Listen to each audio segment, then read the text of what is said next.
yung kumbaga kung ano yung nakalakihan mo, masarap sa pakiramdam yung ibalik mo yung dati na ito yung dream car mo nung bata ka. Kumbaga, ang sarap sa pakiramdam na nakabuo ka ng ganyan. Parang barn find siya nung nakuha ko doon sa dating owner. Mga 5 to 8 years siyang hindi ginagamit. Nakagarahe lang siya. Tapos nung nakita ko, ay ko, 6-cylinder original yung makina niya na diesel. Tapos short wheelbase yung 3-door. Sabi ko, ito yung gusto kong unit. Tapos at the same time, kompleto intact yung mga gamit niya. So kung hindi ako makapag-source ng mga bagong parts, pwede kong i-restore yung ibang parts na lang as is and recondition na lang. Pero yun, last year natin siya nakuha. Beforehand naman mahanap ko siya, kumukuha na ako ng mga pyesa paunti-unti. Para ano mo na? Yes. Sinimulan mo na? Yes. Para someday, kung makakuha ka nung ganitong kotse, medyo madali ka na matapos pagbuo niya. Nakuha natin siya last year, August. Then, ginawa na muna natin yung mga mechanical works para kung talaga maging roadworthy siya. Then, tinesting na lang muna namin siya sa trail. Ginamit muna namin sa trail bago hinimay at ganito, pakinisin. Pwede ba natin masilip yung interior nito? Sige. Okay, nakikita ko dito, napakalaking Visor. visor. Ang laki oh. Tsaka ang weird guys, wala siyang side mirror eh. Yan. Nasa harapan. Okay, Pops, ano meron dito? Sa interior, wala naman masyado. Ito lang, original pa rin yung cockpit dito. Oo. Siyempre, Tsaka pa, ang bango no? oo, yung pyesa niya yun. Tsaka yun, siyempre, Ay, may pabango tayo. Hindi siya, yung amoy niya, hindi siya mabangong, yung alam mo, in-spray yan. Yes, Hindi ganun yes. eh, amoy Yung mga gamit, tela, yung no? mga O parang pyesa. ganun eh, no? Yes. Ito, basically, original lahat. Pero ito lang, siyempre, pan-daily. Ano, Medyo modern, nilagyan na natin ng 2D na radyo. Tapos, itong upuan, para medyo komportable naman. Recaro. Anong Recaro to, boss? Parang hindi ko lang nakita yung Ito, ganun. Recaro na LXF. LXF. Ito, mga ceiling, brand new to lahat. As Ay, in, nung nakuha nyo to, madumi to. meron to, madumi. At the same time kasi may mga punit. Kasi ibang parts yan, syempre dati matanda na, brittle na. So talagang sinaga akong hanapin lahat kung may ma-source na brand new lahat. Pops, magkano yung ceiling ng ganito? Ceiling, nasa... Hindi mo lang pinagawa sa mga yung mga nag-upholstery. pwede naman, kaya lang gusto ko talaga yung... Hindi ka makakatulog na. Parang gusto ko talaga ibalik sa original lahat. Parang ganun. Kasi parang iisipin mo, sayang ang paggawa ko, Oo. bibiliin ko na nga yung Kaya sabi ko parang, sige, pikit mata na lang. Ito brand new din. Ito, brand new din to. Pops, tama ba? Dashpad ang tawag nila Dashpad, dito, yes. no? Brand new din yan. Kumbaga complete set na itong dashboard. Brand new lahat. Pati yung grab handle, ito, yung mga vents, ito mga aircon switches, lahat. Tapos mga Halos switch. lahat, Ito yung brand new, switch ng 4x4 din. Para mag-engage pag nilock mo yun sa harap. Parang no? Hindi siya luma. Oh. Dahil medyo brand modern na rin. Oh, medyo modern na rin tong 70 na to. Oh, tapos ito yung transmission ba to? Yes, Ito. transmission ito. Ito yung transmission natin sa 4x4. Stock Ito, ba to? pina-custom ko na kay Audio Essential. Bali, ito, ginawa na lang niya. Sabi ko, para mahilig tayo sa sound, nagawa niya ng paraan. Tapos dito, nagagamit pa rin ng lagay ng gamit. Pero hindi ganito yung itsura ng stock. Ganito rin. May speaker lang. Nilagyan lang namin ng speaker. Tapos ito, ginawa na lang niya to eh. Tapos itong cover, ito, original tong cover pa rin. Nai-adapt niya. Tsaka may armrest pala tong May armrest, oh. Parang CRV, no? Oo. Pero ito may pitik. May pitik. Ba't ayaw na gumalaw? Babalik mo na ulit siya. Tapos yan. Para masaset pagka-sandal mo, masiset mo kung hanggang sa angle. Matalino. Oh. Sa CRV, hanggang baba. Hanggang dito lang eh. Okay. Tapos two-door pala to. Two-door, yes. Ito yung tsura nito sa guys. Pops, yung mga may babies ka na ba? Wala pa. Wala pa. So ikaw pa lang nag-enjoy na to? Oo, kami ni AD, yung girlfriend ko. Tapos, nung father ko, pagka, biyahe-biyahe, ito dala namin. Tapos may seat belts din para Yes, sa likod. para sa likod. Tsaka may Pops, ano yung tawag dito? Mga Armrest console nila? niya, armrest din para sa likod, yes. May lagayan din ng mga gamit yan, yung mga side pocket. Tapos may mga speakers din. Yes, ito custom na yung lang to, pero hindi to para dito talaga, kinostom lang to ni Audio Essential. Inadapt lang. Yes. Pops, bakit may plastic? Ano to? Ito brand new rin to. Hindi ko na natanggal kasi baka gasgasan eh. Pagka yung sa paa, di ba, minsan na... Ganun, Oo. bumili ka mo ng ganyan. Ba't yung dati Yes. wala na? Meron, kaya lang may mga biyak-biyak na eh. Color beige na, no? Parang nag-fade na. Kulay- Medyo kulay nag-fade beige, na. no? Kaya sabi ko, sige. Actually, lahat to nung binubuo namin, naka-plastic talaga lahat.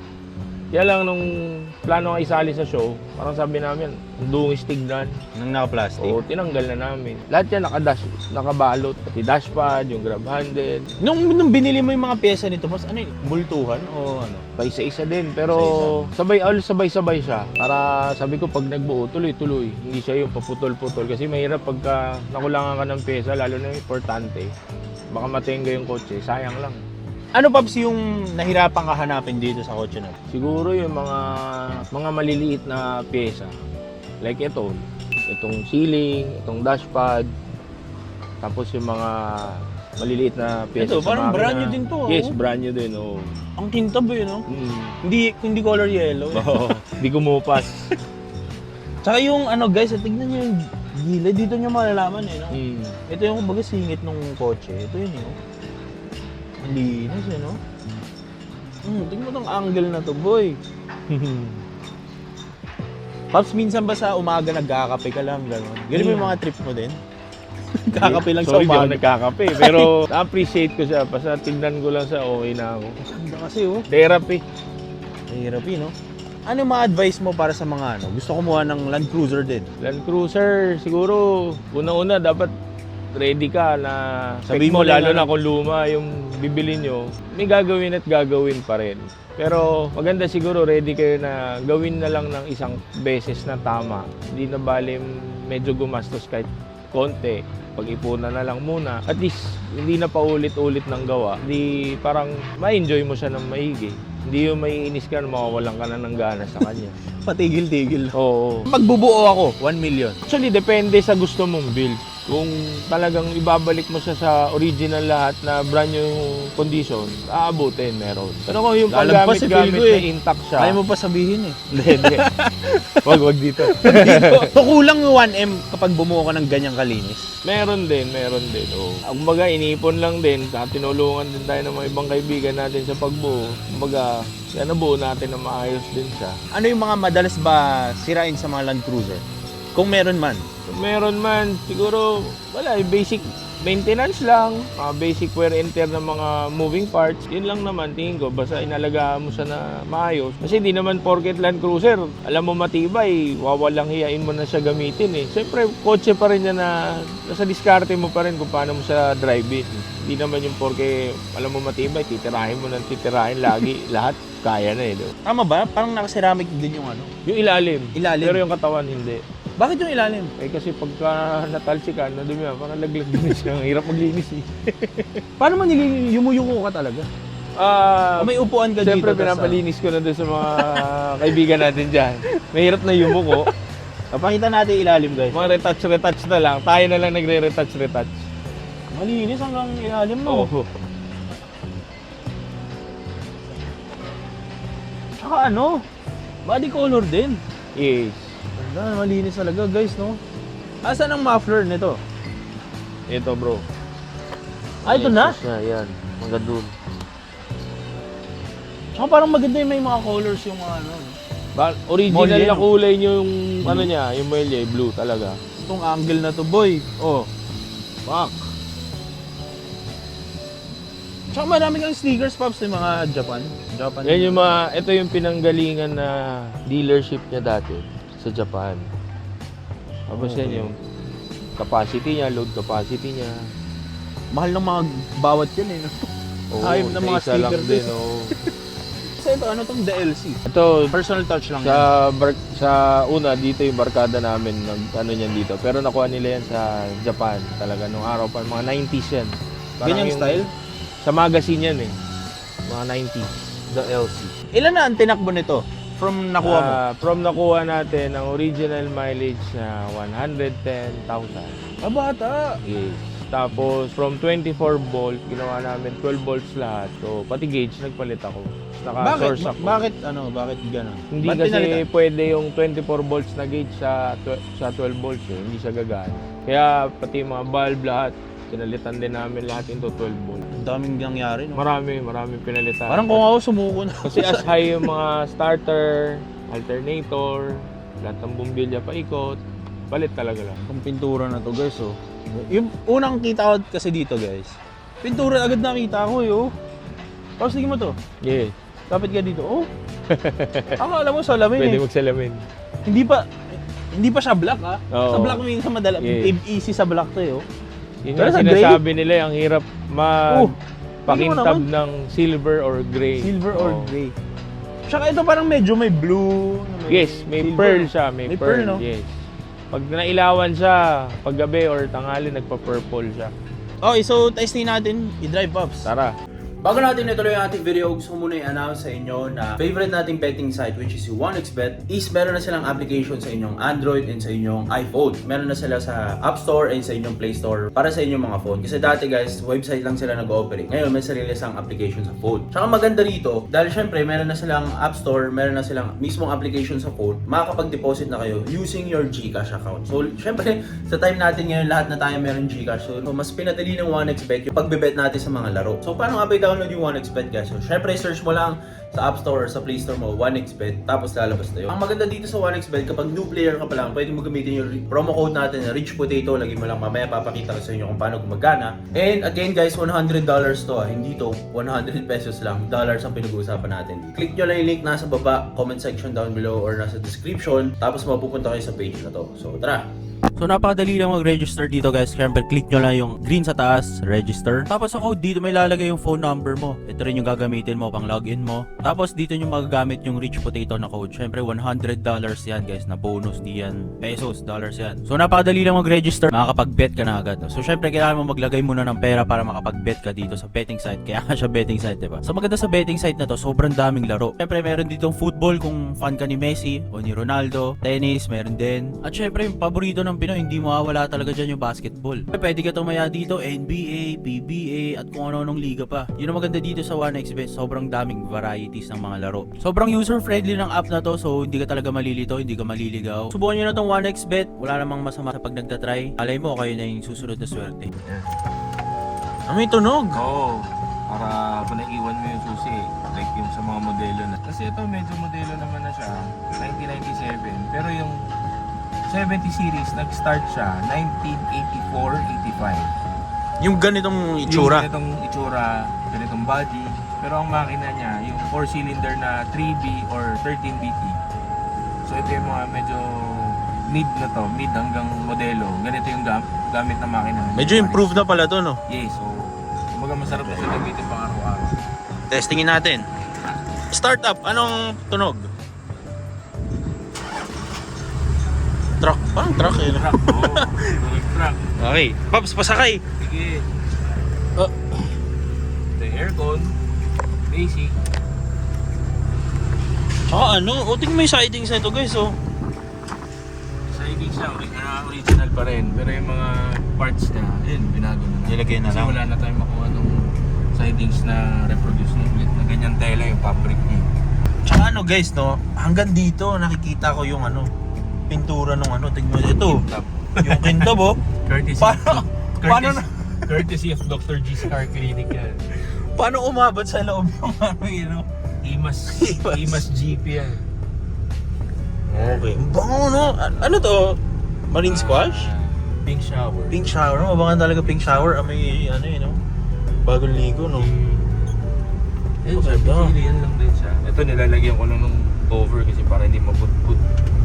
Ano yung tsura ng ano? Yung original, ito original din. Brand new din. Ay, ganun. May balatsuhan, no? Oo, brand new pa rin. Para ma-preserve. Yung gauge, Pops, pwede mo ma-close up Oo ba? Yan. Yung gauge Ang natin. linaw, no? Kaya 6,000 lang naka-source tayo dun sa kaibigan natin.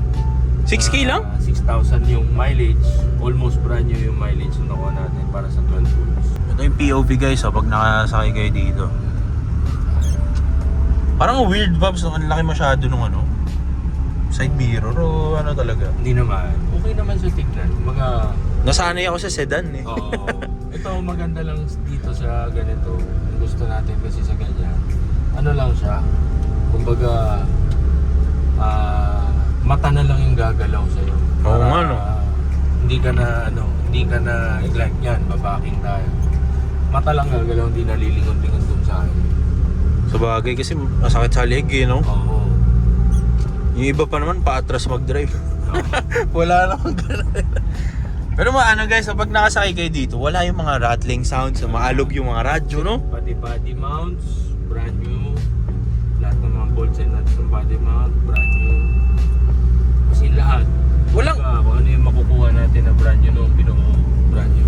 Wala siya nung meron kasi pag 90s car pops, meron yung maalog yung maalog yung paan. Mga langit-ngit. Mga ganun eh, no? Wala. Ito wala, no? Talagang make sure namin na bago lahat. Tsaka yung aircon ang lamig. Oo. Ito mo yan, boy, oh. Tignan mo yung yung salamin guys, tignan nyo kung gaano kalinis, oh. Ano, brand new din yung salamin? Hindi. Yan yung dati na store. Pero ang linis eh, oh. Linis lang. Tingnan mo naman, o pag lumapit ka dito, may salamin, ayun oh. Ano to no? Yung buffing talaga yung binawasan eh, no? Ganon ang ginawa, no? Ang gumawa ng salamin si Glass Monkey. Glass Monkey? Yes. Ito yung hood guys, oh. So ito yung truck, kumbaga. Kaya race truck no Philippine Rallycross. Ito yung tarmac, ito yung dirt. So ano yung mga maglalaro pang rally na cars talaga, no? Mga rally cars. Mga Corolla, Honda. Yung Honda, hindi lang lahat yun. Mga pangkalsada, may mga Honda rin na nagrarally. Ilang beses ko na sinasabi sa inyo guys, kung gusto nyo tumindig yung sasakyan, Yes. pa-detail nyo yung salamin, no? Oo. Tignan- Talaga number one. Tsaka protection nyo rin yun. Hirap kasi mag-drive ng madumi yung salamin. Pero Paps, ang napansin ko kapag di ba, nakapa-detail mo na yung salamin, hirap ka na mag-wiper, no? Kasi minsan pag madumi yan, gagasgas sa no? Sa salamin, no? Oo, tsaka hindi naman din ganun kamura magpa-detail ng Oo, salamin. mahal ka rin sa Oo. Magkano, yung sa akin 10k eh, magkano yung sa'yo? Mas mahal siguro to, no? Ang dami din sa'yo. Kanina lang ko si Boss James dyan. Pag kami inquiries kayo sa Glass, pwede ni Boss James sa Glass Monkey. Siyang ang grabe guys. Linis na. Sobrang, ang laki talaga ng pagbabago kapag nag-detail kayo ng salamin. Alam mo, wawala yung mga, may matitira Paps eh. Pero meron at meron. Hindi totally wala. Meron at meron pa rin. Pero at least malaking bagay yung may improve. Lalo na sa pagmamaneho. ayan o. Tsaka yung mawala yung acid rain, di ba? Yes, Number number one. one. Yes, tapos yung mga wiper marks, yung mga gas-gas. Siyempre, minsan nakakalimutan natin magpalit ng wiper. May maintenance din yung wiper. Nagka-crack, no? Yes, tapos pagka na-wipe nyo siya doon sa nagamit nyo, gagas-gas. Linis guys. Ito talaga yung mga yun. Wow, ano to? Saan na to? Dirt tayo. Dessert. Parang sabi mo kanina, ayaw mo. Pwede naman. Paminsan-minsan. Mag-aano ka na ito? Pops, mag-alilinis ka. Hindi naman. So, pero mabilis sila dito. Yes, mabilis. Mamaya mapapanood mo. Matuloy ng takbo nila dito. Ay mo. Lagyan natin ng onting alikabok yung Land Cruiser. Matutum yan, minsan lang. Si Rich mo na yan. Nasa Hi, vlog yan, boss. nasa vlog yan. Morning po. Morning! Maluto na yan, sayang! May mga ano yung mga extreme na ginawa mo dito sa Land Cruiser mo? Yung nag-trail kami doon sa mga radlong, hindi pa siya ganito kakinis. Yun talaga lubluban. Pero Pops, kasi parang magagasgas no? May mga ganun no? Meron at meron. Lalo na yung mga talsik ng bato. Hindi yun nakikita ko yung tumutumba sa gilid tapos mayuyupi yung Oo, meron. oh, meron. parang isakit pa ng orin. Meron. Pops, sino gusto mo i-shoutout or batiin? Yung kasama ko nagbuo, Dr. G, Kuya JP, tapos yung mga kaibigan natin. Marami kasi tumulong sa akin magbuo din na ito Sa inyong lahat, thank you. Kasi natapos natin yung kotse natin na maayos. Tapos sa airpad ko, si George Lee. Thank you pa dahil sa'yo kaya ako nahilig sa Land Cruiser. Land Cruiser Club of the Philippines, yung mga tatay-tatay ko doon, mga kuya-kuya ko sa Land Cruiser Club of the Philippines. Siyempre, AD, sa suporta na pinayagan niya ako magbuo ng ganito. Alam indicated naman Pops yung mga Alam niya lahat. Ay, Mabait. Kaya kung kung siya magbebenta man nito pagdating ng araw, hindi nyo maiisahan. Matalino. Huwag niya na ano. Matalino pa sa matalino. So, ayun lang guys. So, sana na-enjoy yung vlog natin ng Land Cruiser. Bihira tayo nag-vlog ng ganito guys. Kasi bihira akong nakakita ng malinis na ganito, you know? Anyway, sana na-enjoy nyo at sana mahikayat din kayo bumuo, no? So, yun lang. Sana na-enjoy yung vlog natin. Kita kita susunod na video. Peace out.